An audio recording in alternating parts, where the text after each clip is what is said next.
Mark chapter 1 and verses 40 through 45. That's Mark chapter 1, verses 40 through 45. A man with leprosy came to him and begged him on his knees, "If you are willing, you can make me clean." Filled with compassion, Jesus reached out his hand and touched the man. "I am willing," he said, "be clean." Immediately the leprosy left him and he was cured. Jesus sent him away at once with a strong warning. "See that you don't tell this to anyone, but go show yourself to the priest and offer the sacrifices that Moses commanded for your cleansing as a testimony to them." Instead, he went out and began to talk freely, spreading the news. As a result, Jesus could no longer enter a town openly, but stayed outside in lonely places. Yet the people still came to him from everywhere. And they're still coming to him from everywhere. God bless the reading of his word. I lived a long time ago in a place that's far, far removed from here. And I met a man. I met a very special man. He was different. He was different from everywhere else. But I guess you really need to know a little bit about me before I talk about that. My name is Jacob, and I am an Israelite. And I come from a little town, somewhat the same as this appears to be, only we didn't have the brick. You see, I come from a place and a time where we wear our sin on the outside. You see, I was a leper. And when you have leprosy, you're thought of differently. You're put out of social gatherings. You're not allowed in town. I used to live in a cave with a whole bunch of other lepers. We had a leper colony there. And sometimes people with great compassion would come to us and feed us. Leave food for us. They wouldn't get too close, because if you got too close, you got unclean too. You didn't want to have anything to do with a leper. And if we went into town, we had to cry out, "Unclean! Unclean! Unclean!" to make everybody know that we were coming, so that they could get out of our way, so that they would get as far away from us as possible. Or if we didn't do that, we faced the danger of getting stoned to death,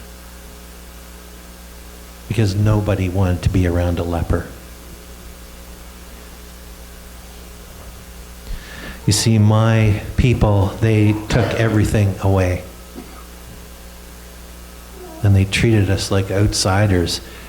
Can you imagine that, being an Israelite and being treated like an outsider?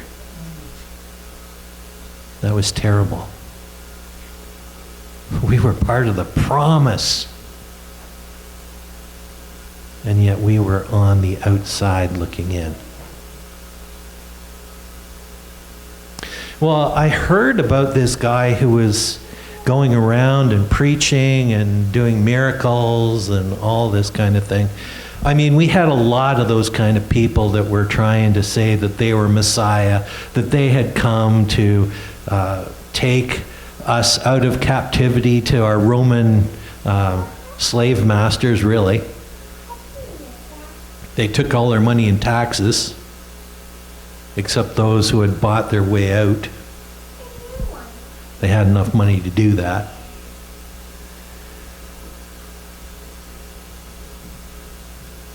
I didn't have enough money to do that. But it didn't matter anyway. Couldn't have bought my way out if I wanted to. See, I was a leper.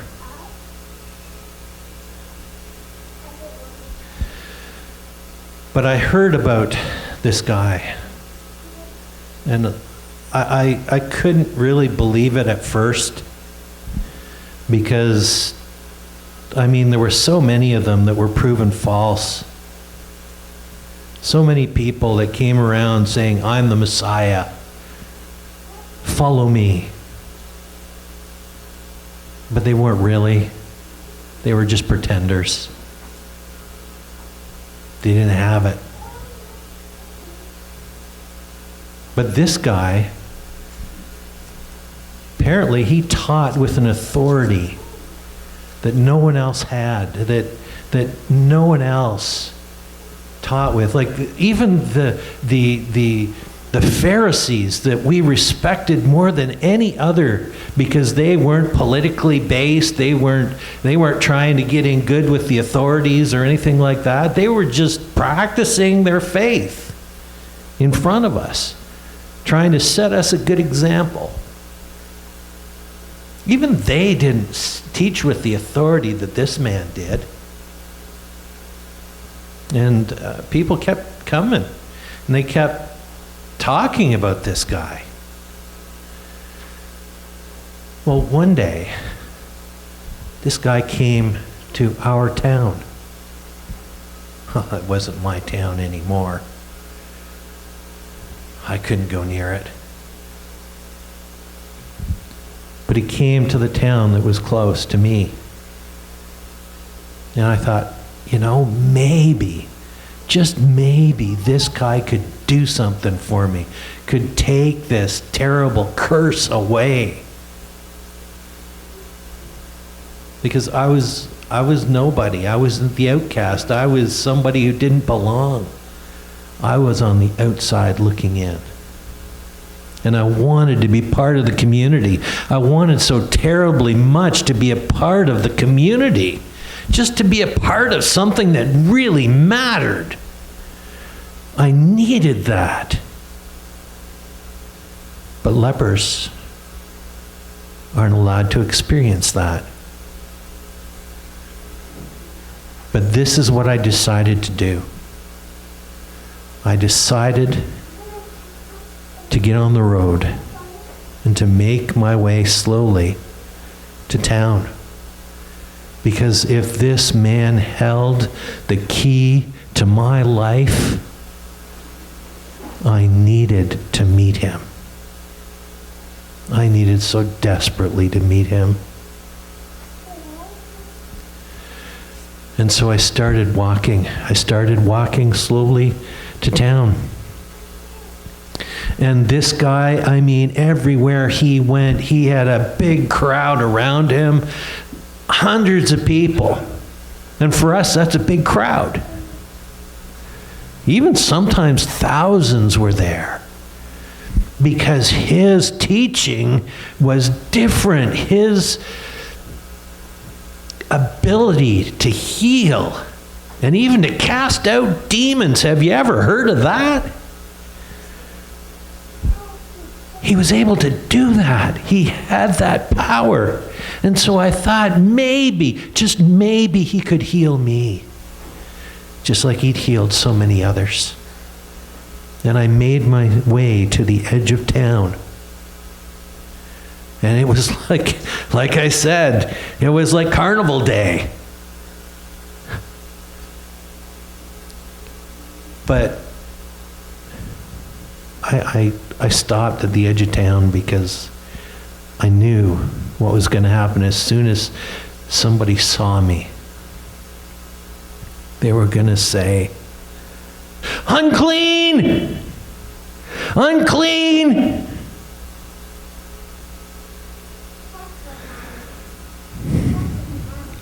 And my secret would be out. But I started to walk forward. And I started to say, "Unclean! Unclean! Unclean!" And you know what happened? The crowd started to part in front of me. Just like those times I heard about the Red Sea parting, the children of God going across on dry land. It was like it was happening right before me. And people were trying to get away from me. They were pressing up against the buildings on the side of the street and saying, "Yeah, unclean."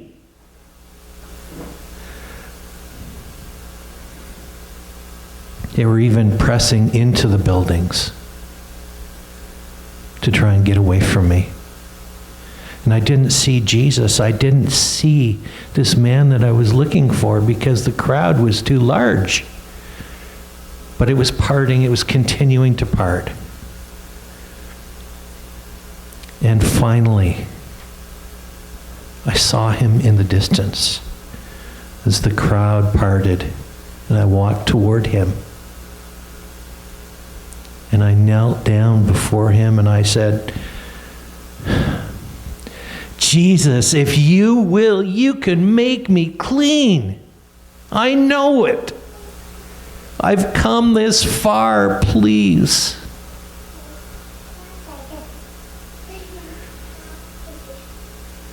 And he just looked at me. Actually, he didn't look at me. He looked through me. I'll never forget that glance that he gave me, that look that he looked into my eyes. It felt like he was looking for something that had been lost. Something that was so important that had been lost in my life. And he was looking for it. And he started to smile. As if he'd found it. And he said, "I am willing." And you know what he did next? You know what he did? He touched me. He took his hand and he touched me. He touched me. Do you know how long it's been since I have been touched by anyone? You don't touch a leper. You get unclean if you do that. But he touched me. He reached out and he touched me. And you know what he said? He said, "I am willing.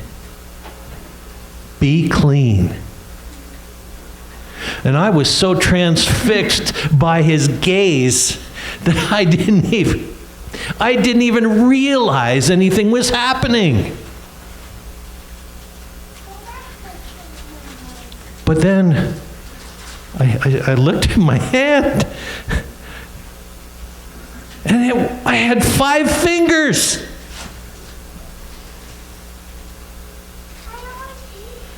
I had 5 fingers, people.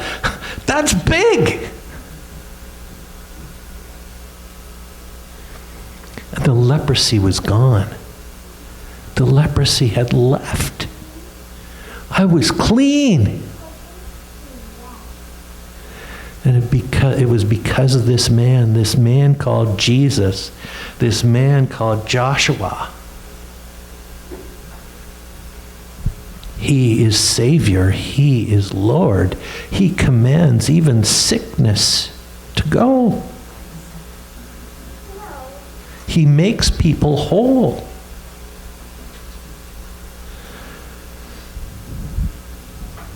He made me whole.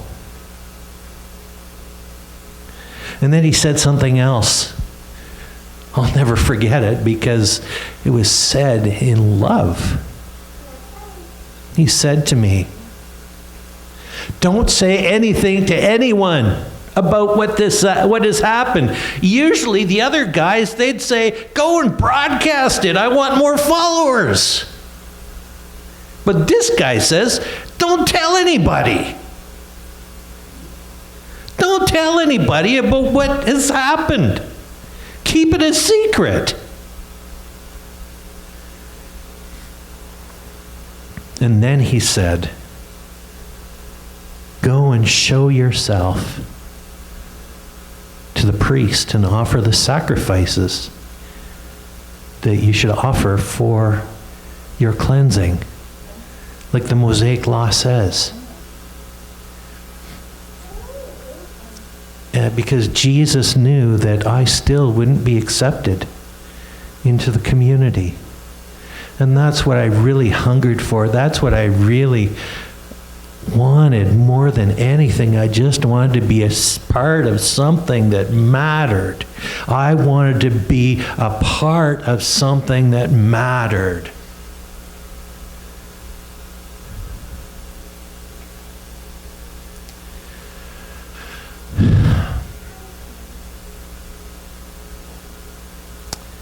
But I was so happy about what Jesus did. I went and I talked to everybody about it. I talked to everybody. I talked to my family. I talked to everybody. Because now I could be a part of things. Soon as I went and offered those sacrifices, had the priest look at me and see if the leprosy was truly gone, I could be a part of everything. I could belong again to the community.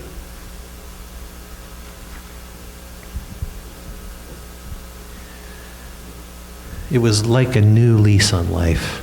It really was. This is Jesus. My Jesus,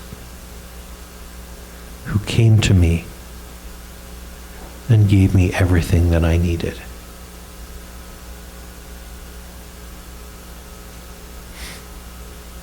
You know, maybe you don't have leprosy on the outside. Actually, no, I don't think any of you do. But maybe you have leprosy on the inside. Maybe you have things that you struggle with, things that control your life. Instead of you being controlled by God and His Spirit, you're controlled by other things. I still struggle with some of those things. But in my struggle, I get to know Him better.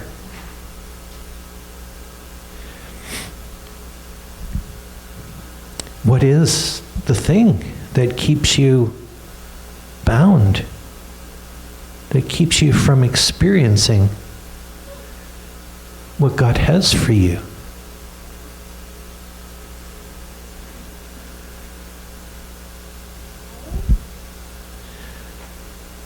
As God spoke to me, now He is speaking to you. What is that thing? Or those things? Many of us have many things that stand in the way of His work in our lives.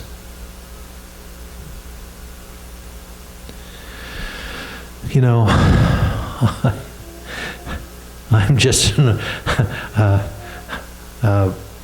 I'm post-leper.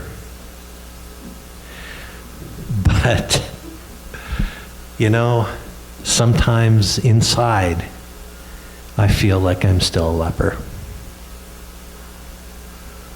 And the voices keep coming to me, keeps screaming in my ears, unclean, unclean.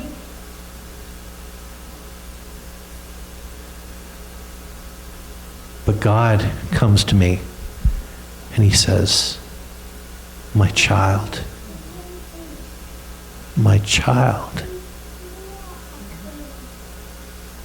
I will never leave you alone. I will never not love you.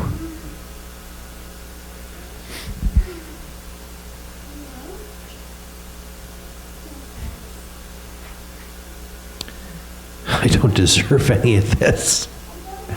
I don't deserve any of this. None of us do. But God comes to us in love and mercy anyway. He gives us what we don't deserve so that we can be free, so that we can live in him, so that we can have fulfillment, so that we can be a part of something special, something alive, something bigger than what we are.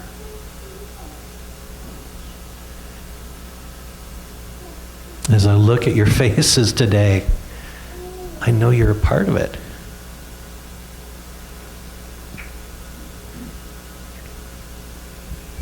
I know you're a part of it because I see him in your eyes.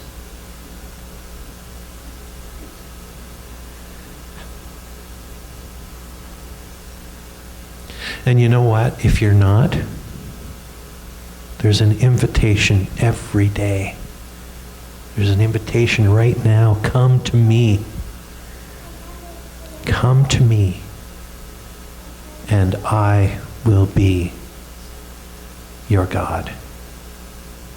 Come to me. Look to the cross for what I have done for you. I've given myself for you. I've taken on your sin so that you can have my righteousness. I have sacrificed myself for you so that you may have life.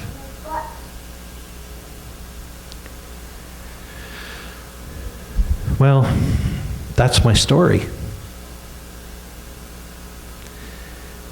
And the story goes on. It continues. I'm back in the community, folks. I'm back in the community. I'm a part of something that really matters. I'm sharing him with you and with everyone that I come into contact with. Because he is so special. And he can change our lives. He can change our lives individually, but he can also change our lives as a community. And that's so great to be a part of something like that. Wow, that's amazing.